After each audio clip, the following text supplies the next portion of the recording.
تخيل معايا إنك قائد فرقة عمليات خاصة في مهمة إنقاذ لفرقة تانية اختفت في الصحراء بشكل غامض، وفجأة تظهر قدامك عاصفة مش من عالمنا، عاصفة بتبلعك أنت وفرقتك وبترميكم في بعد تاني تماما، عالم جديد مفهوش أي أثر للحضارة، كل اللي فيه وحوش عملاقة بتصطاد أي حاجة بتتحرك، كل أسلحتك وتدريبك فجأة بقى ملهمش أي قيمة قدام كائنات بحجم العمارات. فيا ترى إزاي ممكن الكابتن أرتيميس وفرقتها ينجوا في عالم هم فيه على قمة السلسلة الغذائية بس من تحت؟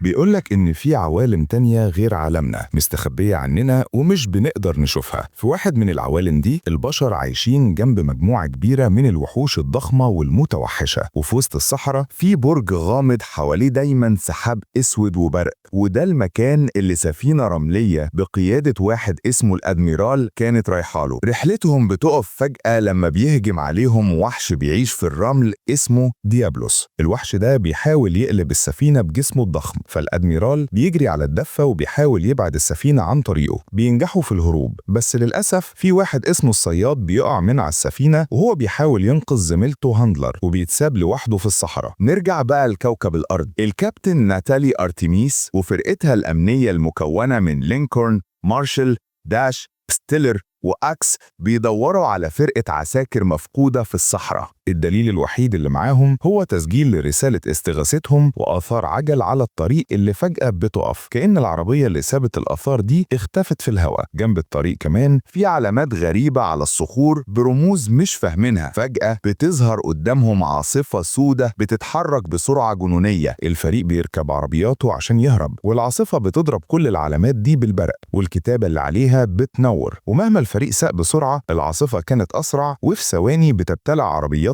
جوه بوابة، والعربيات بتقع من على حافة وادي. الهوا بيزق العربيات وبتفضل تتقلب وتتشقلب، والناس اللي جواها بتترمي من كراسيها. لما أخيرا بيستقروا والعساكر بيخرجوا، بيلاحظوا إن العاصفة رجعت لورا وبقت فوق منطقة جبلية فيها مباني غريبة مش موجودة على خرايطهم. الصحراء اللي هم فيها دي مليانة كثبان رملية، وده مستحيل لأن أقرب كثبان المفروض تكون على بعد 20 كيلو. كل أجهزتهم الإلكترونية باظت، حتى البوصلة مش شغالة، فبيقرروا يرجعوا للقاعدة باستخدام الشمس كدليل. بس أكس بيقول لهم استنوا لما بيلاقي حاجة. دي عربيات الفريق المفقود، جنبها في جثث محروقة لدرجة إن مفيش قاذف لها بيقدر يعمل كده، وفي حاجات تانية حواليهم، قطع إزاز وده معناه إن في حاجة سخنة جدا سيحت الرمل، ورصاص فاضي وده معناه إن العساكر الميتين دافعوا عن نفسهم ضد حاجة. بس الغريب إن الحاجة دي ما سابتش أي أثر على الرمل. الفريق بيقلق من اللي حصل ده وبيرجع يركب عربيته ويمشي، وما يعرفوش إن الصياد بيراقبهم بمنظاره. لكنهم بيقفوا تاني لما بيلاقوا حاجة أغرب، هيكل عظمي لحيوان ضخم جدا أضخم حتى من الديناصورات. الصياد بيستغل وقفتهم دي وبيضرب عليهم سهم، والعساكر بيردوا بضرب نار لحد ما أرتيميس بتمسك السهم وتطلب منهم يقفوا. ده مجرد سهم عليه طباشير، إشارة تحذير. في اللحظة دي وحش ديابلوس بيطلع من الرمل وبيبدأ يجري ورا الفرقة وهم بيحاولوا يهربوا بعربياتهم. مهما ضربوا عليه مفيش أي حاجة بتأثر فيه، وفي الآخر بيقرب كفاية ويخبط عربية منهم ويقلبها كذا مرة وبيموت أكس. ستيلر بينجح يهرب قبل ما العربية تتسحق وينط على العربية التانية مع الباقيين، بس ما بيلحقوش يبعدوا كتير قبل ما ديابلوس يقلب عربيتهم هي كمان ويخترق ستيلر بقرنه. وقبل ما يموت بيرمي قنبلتين على الوحش، صحيح ما بيأذوهوش بس بيدوا فرصة لفرقته تستخبى وسط الصخور. في الوقت اللي الصياد بيضرب سهم دخان على الديابلوس عشان يبطئه، الفرقة بتدخل كهف مدخله صغير قوي على الوحش، فالوحش بيستسلم ويمشي. داش بتبدأ تتوتر من وضعهم، بس أرتيميس كقائدة بتدي أوامر وبتقول لهم إنهم هيفضلوا عساكر كويسين وهينجوا. كلامها بيتقطع لما فجأة بيخطفها وحش شبه العنكبوت اسمه نرسيلا، بيلسعها ويحقنها بسم مشل للحركة وبعدين بيرميها ويهرب. لما العساكر بيبدأوا يضربوا عليه نار، مارشال ولينكولن بيحاولوا يعملوا لها إنعاش قلبي بس مفيش فايدة، وداش بتتحايل عليهم يمشوا لأن في وحوش نرسيلا أكتر بدأت تطلع بالليل. على افتراض إن أرتيميس ماتت، لينكولن ومارشال وداش بيسيبوا الكهف وهم بيضربوا نار على الوحوش بمساعدة الصياد اللي كان بيضرب عليهم سهام متفجرة من فوق جرف صخري، بس بيضطر يهرب لما واحد من وحوش النرسيلا بيطلع وراه. داش بتتكركب وتقع وده بيأخر هروب مجموعتها، فبيدي فرصة لواحد من الوحوش يهجم من فوق ويخطف مارشال. الصياد بيستخبى في الكهف السري بتاعه، وأرتيميس بتفوق وهي حاسة بدوخة. بتسمع صريخ زمايلها من بره بس بيغمى عليها تاني لما وحش النرسيلا بيلاقيها. المرة اللي بعدها لما بتفوق بتلاقي نفسها جوه شرنقة في عش النرسلة، ولحسن حظها الشرنقة ضعيفة كفاية إنها تقطعها بإيديها. أول ما بتتحرر بتلاحظ إنها محاطة بعظم وشرانق تانية فيها جثث داش ومارشال. أرتميس بتقوم الدوخة والألم وبتاخد شنطة زميلها اللي وقعت وبتلاقي فيها شعلتين وقنبلة أكسجين وشوية رصاص. بتستخدم شعلة منهم كسلاح ونور، وبتمشي في ممر شبه مصنوع من خيوط العنكبوت. وفجأة بتتخض لما لينكولن بيظهر وهو مش حاسس بدراعه وبيشتكي من ألم في صدره من غير ما تعرف إن الوحوش ماشية وراهم. أرتميس بتساعد لينكولن يمشي ناحية المخرج. لما الشعلة بتاعتها بتطفي في الوقت اللي بتاخده عشان تولع التانية، بيظهر قدامهم وحش النرسيلة وأرتميس بتبعده عنها بالشعلة الجديدة. الأمور بتتعقد لما لينكولن بيحس بألم أكتر في جسمه ويقطع قميصه ويكتشف إن في بيض بيفقس جوه الجرح. النرسيلة بيخطفه وياخده، ولما بيحاول يعمل نفس الشيء مع أرتميس هي بتولع فيه عن طريق دمج الشعلة مع قنبلة الأكسجين، وده بيخلي العش كله يولع. أرتميس بتبدأ تتسلق ناحية المخرج وتقريبا بتوصل لما وحش نرسيلة بيمسك رجلها ويسحبها تاني لتحت، فهي بتحرر نفسها بإنها بترمي الرصاص اللي لقيته في النار فبينفجر. لما بتطلع أخيرا من الكهف بيكون الصبح ونور الشمس بيمنع وحوش النرسيلة من إنها تلاحقها. بعد ما بتتخض وتحس بحاجات بتقرص في جسمها بتقطع رصاصة تلاقيها على الأرض وبتفضي البارود اللي جواها على الجرح اللي في كاحلها، وبعدين بتخبط حجرين في بعض عشان تعمل شرارة وتولع في البارود، وبكده بتكوي الجرح. بعد كده بتطلع فوق تلة عشان تفهم المنطقة أكتر، بس كل اللي بتشوفه صحراء حواليها والعاصفة اللي جابتها هنا في الأفق البعيد. دي ممكن تكون طريقتها للرجوع للبيت، بس في حاجة لازم تختبرها الأول. بترمي حجر في الرمل وده بيخلي ديابلوس يطلع بزئير غاضب وبيمشي بسرعة لما ما بيلاقيهاش. أرتميس بتكمل استكشافها للمنطقة الصخرية والصياد ماشي وراها من بعيد. بتلاقي حطام سفينة واللحظة بتفتكر إنها ممكن تلاقي مية، بس البراميل ما فيهاش غير رمل. لما بتدخل بقايا السفينة الصياد بيهجم عليها ويمسكها من ورا، بس هي بتتفاعل بسرعة وبتبدأ معركة بالإيد. الاتنين مقاتلين مهاريين جدا، وبينما أرتميس بتنجح تطعن الصياد في كتفه بالسكينة بتاعته هو برضه بينجح يتغلب عليها ويكسب المعركة. بعد ما بيربط إيديها بياخدها لكهفه وهو بيحاول يمشيها أسرع قبل ما الليل يجي والعناكب تطلع تاني. أرتميس بيطاع على الأرض وبتلقط حتة إزاز من غير ما ياخد باله قبل ما يقومها تاني وياخدها. في الكهف الصياد بيشرب مية من جهاز غريب عمله وبياكل طحالب على الصخور، بس مش بيدي أرتميس أي حاجة. ولما بتحاول تتكلم بيسكتها عشان الوحوش النرسلة بره وبتحاول تحفر عشان تدخل. بعد كده الصياد بيعمل مرهم خاص للجرح اللي في صدره وبيصلي لتمثالين صغيرين شايلهم معاه، وما يعرفش إن أرتميس عاملة نفسها نايمة وهي في الحقيقة بتقطع الحبال اللي على إيديها بقطعة الإزاز.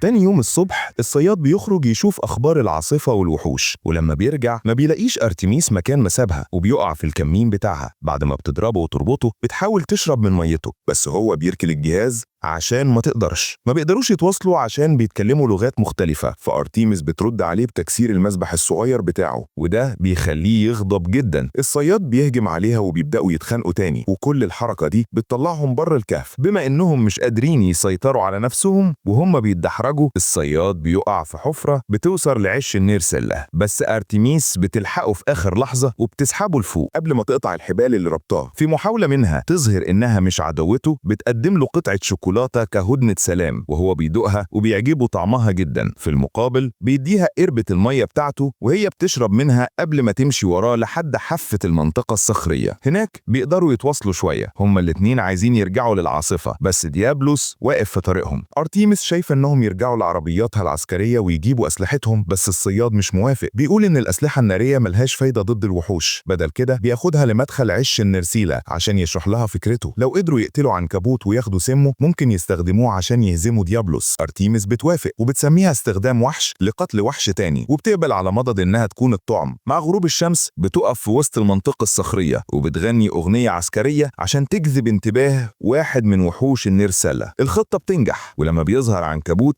أرتيميس بتجري في اتجاه الفخ اللي نصبوه. النرسلة بيدوس على حبل بيمسكه، والصياد بيستغل الفرصة وينط من فوق بسيفه الضخم ويقطع راسه نصين. بيقطعوا كمان إبرة السم بتاعته وبياخدوها للكهف قبل ما وحوش النرسلة التانية تيجي وراهم. في الكهف بعد لحظة هزار بسيطة الصياد بيشرح لها إن التمثالين دول بيمثلوا عائلته اللي ماتوا. تاني يوم بيبدأوا يجهزوا خطتهم. محتويات إبرة النرسلة بتتلف حوالين سهم وبيبنوا فخ عند حطام السفينة، وأرتيميس بتاخد درع أسلحة عشان تتدرب عليها. سلاح منهم شبه الخطاف، والتاني عبارة عن سيفين مزدوجين ممكن يولعوا نار لما يتضغطوا على بعض. لما بيجي وقت تنفيذ الخطة بتمشي كويس جدا في الأول. بيطلقوا منقنيق عملوه بإيدهم، بيرمي برميل بيقع في وسط كثبان رملية، فبيخلي ديابلوس يطلع على مسافة آمنة منهم. أرتميس والصياد بيبدأوا يجروا ناحية عربياتها العسكرية، وديابلوس بيجري وراهم، بس بيضطروا يقفوا لما الوحش بيستخبى تحت الرمل. الصياد بيقرر يبقى هو الطعم، بينما أرتميس تروح تجيب أسلحتها، بس وهو بيجري بيقع منه الكيس اللي فيه تماثيل عيلته. لما بيرجع ياخده، ديابلوس بيستغل الفرصة ويطلع ويوقعه. الصياد ما بيضيعش وقت وبيضرب السهم المسموم في عين الوحش. ده بيغضب ديابلوس وبيخليه يجري وراه أسرع، بس أرتميس بتلهيه بضرب مدفع العربية الرشاش. ديابلوس بيبدأ يحس بالدوخة بسبب السم، بس الرصاص لسه مش كفاية عشان يأذيه، فبيقرب ويقلب العربية بعد ما أرتميس تستخبى فيها. الوحش بيكمل جري وراها لما بتطلع، والصياد بيستغل الالتهاء ده وينط على راسه ويغرس سيفه في نصها. للأسف السيف مش بيدخل عمق كفاية، فديابلوس بيهزه من على جسمه وبيرميه بعيد لحد ما يخبط في العربية التانية. لسه في فرصة يقضوا عليه، فأرتميس بتضرب خطافها في راس ديابلوس، فلما بيحركوا بيرفع معاها هي، وده بيساعدها تنزل فوقه. بتزق السيف وبتكمل اللي الصياد بدأه، وبكده بتقتل ديابلوس أخيرا. بما إن الصياد لسه فاقد الوعي، أرتميس بتلم كل المؤن اللي تقدر تلاقيها من عربياته، وبتقطع حتة من جلد الوحش الصلب عشان تعمل نقالة مؤقتة وتسحب الصياد معاها عبر الصحراء. بعد ساعات كتير الريح بتبدأ تشتد وبتعرضهم للخطر، فأرتميس بتنصب خيمة حواليهم وبتستخدم عدة الطوارئ العسكرية عشان تخلي قلبه ينبض. العاصفة الرملية في الآخر بتهدى وبتسيبهم مدفونين في الرمل، بس بفضل الخيمة هما الاتنين بينجوا وبيطلعوا بسهولة من الكثبان الرملية اللي اتكونت.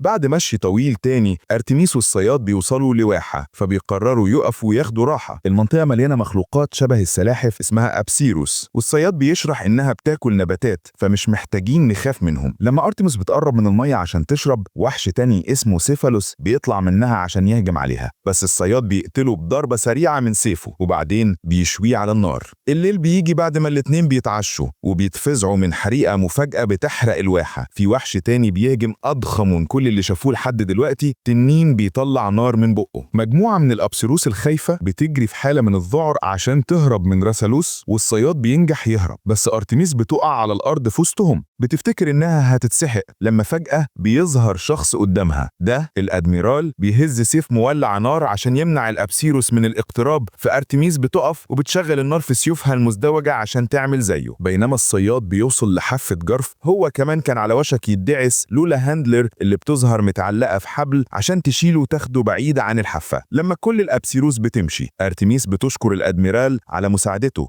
وهو بيفاجئها ان هو بيتكلم انجليزي قبل ما يديها بوكس يغمى عليها. بتفوق بعدها بلحظات جوه قفص في سفينه الادميرال، وطاقم الادميرال بيتفرج عليها. الصياد بيمشيهم وهو واضح انه حاسس بالذنب بسبب حبسها، بس مفيش حاجه في ايده يعملها. بعد كمان ما هو بيمشي، ارتميس بتلاحظ ان في فتحه في ارضيه قفصها، فبتستخدم الدكه عشان تكسر القفل وتفتح الباب وتتسلل للمطبخ. لما بتحاول تسرق سكينه، بيفزعها رفيق الادميرال الشبيه بالقطط والشيف الرسمي الباليكو القط الشيف اللي مش بيخليها تاخد اي حاجه. في اللحظه دي بيوصل الصياد معاه اخبار كويسه، ارتميس بقت حره. بياخدها عشان تشوف الادميرال اللي بيعتذر لها على سوء التفاهم وبيفك قيودها قبل ما يشرح لها هو عمل كده ليه. الادميرال خايف من عالمها واللي ممكن يعمله في العالم ده. ارتميس مش اول واحده تعبر، ومن الزوار اللي قبل كده هو اتعلم لغتها. المسؤول عن كل ده هو البرج السماوي اللي موجود على قمه الجبل المحاط بالعاصفه. ده من بقايا حضاره قديمه متقدمه وخطيره. القدماء دول كانوا بيعرفوا يسافروا بين العوالم، بس انقرضوا دلوقتي لان التكنولوجيا اتقلبت عليهم، والادميرال بيشك ان الارض ليها علاقه بده. هم في طريقهم لاستكشاف البرج، بس راثالوس عقبه خطيره. الادميرال بيقترح انه لو ارتميس ساعدتهم يهزموه، هم هيساعدوها ترجع بيتها، وطبعا ارتميس بتوافق. الطاقم بيتحرك ناحية الجبل عند الفجر، وبيوصلوا للبرج بعد تسلق طويل وشاق. البرج السماوي واقف على حمم بركانية، وهم معتقدين إن ده اللي بيمده بالطاقة وبيخليه يتحكم في العاصفة ويخلق بوابة لعالمها اللي شكلها مش مستقر. أول ما بياخدوا كام خطوة ناحية البرج، بيلاقوا قطع إزاز على الأرض، وده معناه إن راثالوس قريب. بعد ما الأدميرال بيفكرهم إن التنين ده بيكون ضعيف قبل ما ينفث النار، الفريق بيتفرق وبيستعد للقتال. راثالوس بيحرق كام واحد واحد من أفراد الطاقم قبل ما ينزل بينهم وبين البرج. الأدميرال هو أول واحد بيروح له، ووراه أرتميس والصياد، وكلهم أسلحتهم مولعة نار عشان يقدروا يؤثروا فيه. أفراد تانيين من الطاقم بيحاولوا يساعدوا، بس راثالوس بيزقهم بعيد، بينما البرج بيبدأ ينور كل العلامات الخاصة اللي حواليه زي اللي أرتميس شافتها في علمها. بالرغم من إنهم بينجحوا يضربوه كام ضربة، بس الضرر مش كفاية عشان يوقعوه. راثالوس بيطارد أرتميس بالنار لحد ما بتضطر تنط من على الجرف عشان تقع جوه بوابة وترجع لعالمها. بتظهر فرقة إنقاذ عسكرية عشان تساعدها، وبيقولوا إن هم بيدوروا على وحدتها من فترة. بعد ما بيحطوها على نقالة وياخدوها لطيارتهم بيقلعوا، بس ما بيلحقوش يبعدوا كتير. العاصفة بتظهر فوقهم تاني، وراثالوس بيجي طاير للعالم ده. الوحش بيدمر الطيارة ويخليها تقع قبل ما يروح ورا العربيات التانية، ومش بيتأثر بوابل الرصاص اللي العساكر بيضربوه عليه، وبيموتهم كلهم يا إما بنفث النار عليهم أو حتى بأكلهم. أرتميس اللي نجحت تنجو من الحادثة بتشوف كل ده وبيجي لها خطة. بعد ما بتاخد شعلتين من الطيارة المحطمة بتجري ناحية راثالوس وبتضرب خطافها في جناحه وبتطعنه بسكينتها لما بيسحبها ناحيته. ده بيغيظه الوحش اللي على وشك ينفس عليها نار بسبب اللي عملته. أرتميس بتستغل الفرصة دي وتولع الشعلة، وإيديها بتتحرق في العملية دي، وبترميها في بق راثالوس المفتوح وبتحرقه من جوه. للأسف ده لسه مش ضرر كفاية عشان يقتل الوحش. بيقوم تاني مستعد يهجم على أرتميس، بس بيقطعوا الصياد اللي بيبدأ يضرب عليه سهامه المتفجرة. واحد منهم بينجح يدخل جوه راثالوس من خلال جرح ثابته الشعلة، ودي بتكون الضربة النهائية اللي كانت لازمة عشان تقتل الوحش أخيرا. الأدميرال بيوصل بعد كده وبيقول لها إن هم جم عشان ما ينفعش يسيبوا الوحوش تدمر عالمها. البرج السماوي فتح بوابة تانية وفي مخلوق اسمه جور ماجالا واقف فوقها، فأرتميس بتقرر ترجع للعالم التاني معاهم عشان يدمروا البرج وينهوا الدوامة دي مرة واحدة وإلى الأبد. هي والصياد والأدميرال بيروحوا ورا الوحش الجديد وبيرجعوه لعالمه، بينما القط الشيف بينضم للقتال، ومن غير ما يعرفوا في شخصية غامضة متغطية بتراقب المعركة من فوق البرج. تقييم فيلم مونستر هانتر. بص، الفيلم ده هو فيلم الأكشن اللي بتخش تتفرج عليه عشان تفصل دماغك. كل وحوش شكلها جامد وخناقات معمولة حلو، بس ما تدورش على قصة أو شخصيات تتعلق بيها عشان مش هتلاقي. ليه ممكن يعجبك؟ الحاجات الحلوة اللي فيه، الأكشن وتصميم الوحوش دي أقوى حاجة في الفيلم بلا منازع. الخناقات مع الوحوش حماسية وشكلها مبهر جدا على الشاشة. تصميم الوحوش زي الديابلوس والراثالوس معمول بالملي زي اللي في اللعبة، والجرافيكس عالي قوي لدرجة إنك هتصدق إن الوحوش دي حقيقية. المخرج عمل الواجب بتاعه في النقطة دي. الكيمياء بين البطلين رغم إنهم تقريبا ما بيتكلموش كلمة في نص الفيلم، بس علاقة أرتميس ميلا جافوفيتش والصياد توني جا كانت حلوة. فكرة إنهم يتحولوا من أعداء لصحاب من غير كلام بالأفعال بس كانت من أحسن الحاجات في الفيلم. إيقاعه سريع، الفيلم مش بيضيع وقت. من أول ربع ساعة هتلاقي أكشن وخناقات ومش بيهدى لحد الآخر. لو عايز فيلم مسلي كله ضرب في وحوش، ده الفيلم المثالي ليك. ليه ممكن ما يعجبكش؟ الحاجات اللي وقعت الفيلم. القصة أي كلام، القصة بسيطة جدا لدرجة السذاجة. واحدة وقعت في عالم تاني وعايزة ترجع، مفيش أي حبكة أو عمق، والأحداث كلها مجرد حجة عشان نتنقل من خناقة وحش للتانية. قصة ضعيفة قوي، شخصيات سطحية، محدش من الشخصيات ليه أي عمق. أرتميس هي الجندية الجامدة التقليدية، والصياد هو المحارب الغامض اللي ما بيتكلمش. باقي الشخصيات سواء فرقتها أو الناس اللي مع الأدميرال كلهم بيموتوا عشان يبينوا إن الوحوش جامدة، ومش هتلحق تتعلق بحد فيهم. الحوار ضعيف، لما الشخصيات بتتكلم الحوار بيكون ضعيف وكله كليشيهات ومحفوظ. المشاهد اللي ما كانش فيها كلام كانت أحسن بكتير. النهاية اللي بتقطع فجأة، الفيلم بيخلص في نص خناقة عشان يقولك استنى الجزء التاني اللي غالبا مش هيتعمل. نهاية مستفزة جدا تخليك تحس إنك اتفرجت على حلقة أولى من مسلسل مش فيلم كامل. التقييم ياخد 6 من 10. من الآخر كده، مونستر هانتر هو فيلم فشار من الدرجة الأولى، ممتع بصريا وأكشن جامد بس فاضي من جوه. لو انت من فانز اللعبة أو بتحب أفلام الوحوش والأكشن ومش فارق معاك القصة،